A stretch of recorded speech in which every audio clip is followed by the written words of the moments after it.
पहचान बता रहे हैं कि भगवान के सन्मुख हो। जब तुम प्रभु के सन्मुख होगे तो तुम देखना तुम्हारा उत्साह बढ़ेगा।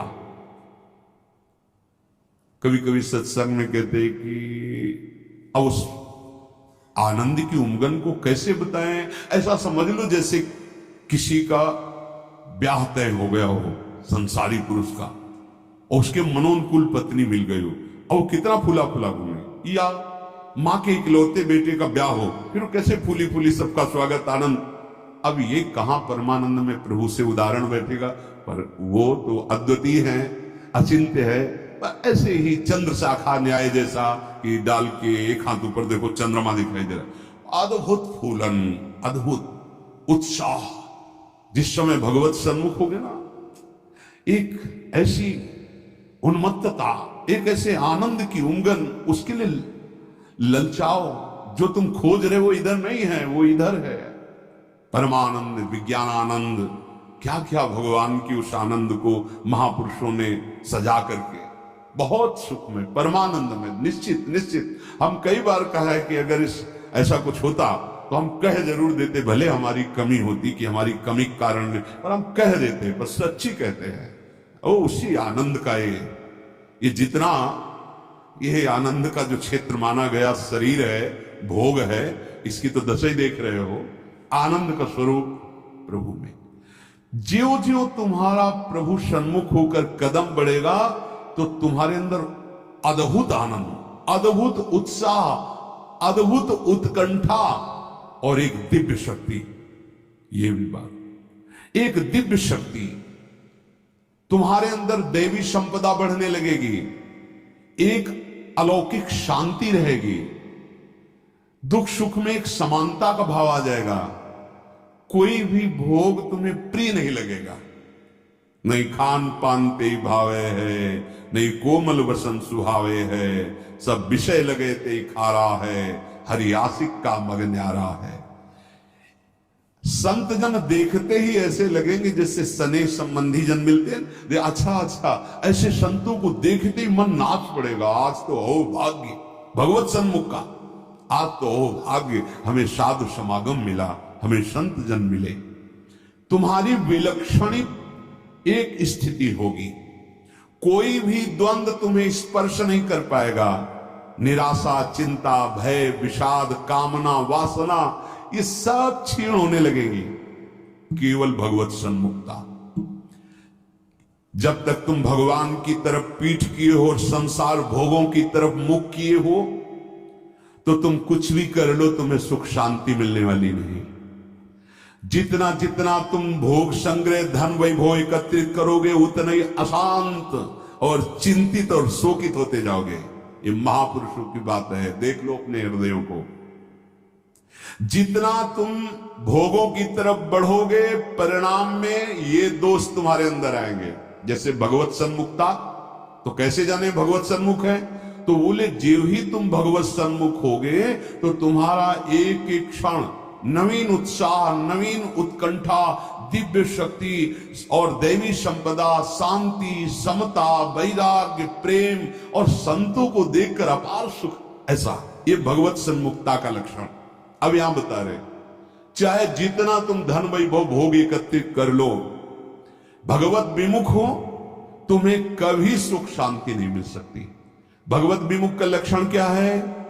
भय, विषाद, चिंता, राग, द्वेष, वैर, अशांति, द्रोह, दंभ, पाखंड, परिग्रह, हिंसा, कामना, वासना, ममता, दुर्गुण, दुर्विचार, भयानक दुख, ये भगवत विमुख के लक्षण है।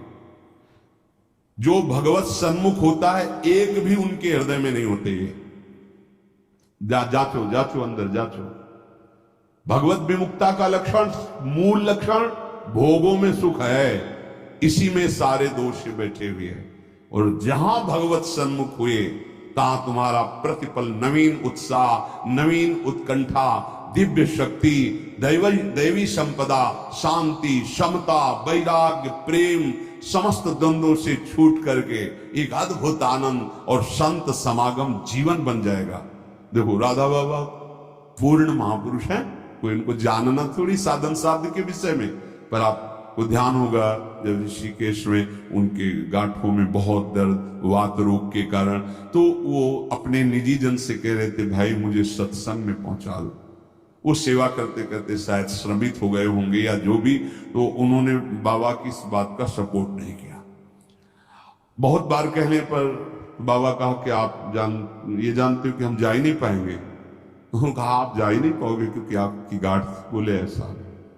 फिर जो बाबा ने अंदर बात की, वो जो लिखा था कि भगवान श्री कृष्ण से प्रार्थना की कि प्रीतम मुझे इतनी सामर्थ्य केवल दे दो कि जहां से सत्संग सुनाई देता वहां तक मैं पहुंच जाऊं, और एक बांस डंडा उठाया और बाबा घसीटते हुए वहां गए। इस बात का बहुत प्रभाव पड़ा हृदय में कि इनको कोई साधन साध्य विषय अब जानकारी की आवश्यकता नहीं, पूर्ण महापुरुष है, संपूर्ण है, उनमें कोई भी, लेकिन ऐसे महापुरुष होते हुए सत्संग की इतनी प्रियता। वो देखो लिखा है साधु सम, एकदम आनंदित हो गए कि आज तो मुझे साधु समागम मिला। ये भगवत सन्मुख का लक्षण, विमुख का नहीं, भगवत सन्मुख का लक्षण। तो हम अपने को जबरदस्ती मुख मोड़ना होगा।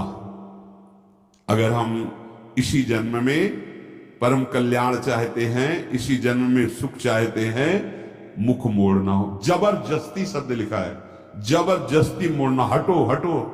जैसे ये ना कि अब जिस तुम कगार पे खड़े हो, भारी दरार पड़ गई है, जबरदस्ती हटो नहीं तो गिरने वाले हो, धारा में तुम बह जाओगे, डूब जाओगे। ऐसे ही तुम्हारी वही दशा है जैसे हरी हरी घास खा रहा है बकरा और बकरी से सहवास कर रहा है और बड़ा सुख का अनुभव कर रहा है, पर वो कसाई वाड़े में बंद है। वो ये नहीं जान रहा कि अब की नंबर हमारा आ रहा है गड़ा सा चलने, वो नहीं जान पा रहा है। इसी प्रकार आप खान पान, शौक, मौज मस्ती, परिवार, सांसारिक सुख भोग रहे हैं, पर आपको पता नहीं कि काल के कसाई वाड़े में है। मौत का गड़ा सा वो बिल्कुल तैयार किए हुए है, बस समय की देरी है, नंबर आपका ही है। सावधान।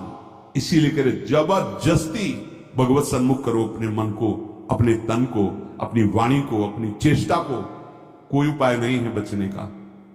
आपको दिखाई दे रहा क्या है, भयभीत कर रहे हैं, आप देख ही नहीं पा रहे, भय तो तांडव मचा रहा है। देख लो, ऐसे जरा सी भूमि हुई, हजारों लोग मकान के नीचे दब के मर गए। ऐसे जल में उफान आई, एक लहर आई, प्रांत का प्रांत नष्ट कर दिया। क्या क्या लीलाएं हो रही प्रकृति की, माया की। हमारा भी तो नंबर आएगा ना, कोई ना कोई तो आएगा, काल का रूप, कहीं ना कहीं कोई रोग, कोई घटना, कोई। और हम मस्त हैं जैसे बकरा हरी हरी घास खा रहा है, ऐसा ऐसा उसको लग रहा है हम बड़े सुखी, ये पता नहीं अगला नंबर हमारा है। तुमको बिना सूचना दिए, बिना राय के तुम्हारी मृत्यु तुम्हारा नाश कर देगी। मृत्यु किसी से राय लेती क्या कि अब हमारी प्रार्थना स्वीकार करें, हम अपना काम शुरू करें, दी आपकी आज्ञा हो? ऐसा नहीं हो। अगर ऐसा हो तो कोई तैयार नहीं होगा, कोई नहीं तैयार होगा। बिना आपको सूचना दिए, बिना आपकी राय के वो आपका नाश कर देगी मृत्यु। इसलिए वो सहसा आप पर आक्रमण करेगी, उसके पहले आप सावधान हो जाओ। अब वो कब करेगी कुछ पता नहीं है, इसलिए आपको अभी से, इसी सेकंड से सावधानी करनी है। क्या? एक एक वृत्ति को कृष्णाकार कर दो, प्रियालाल के चरणों में लगा दो।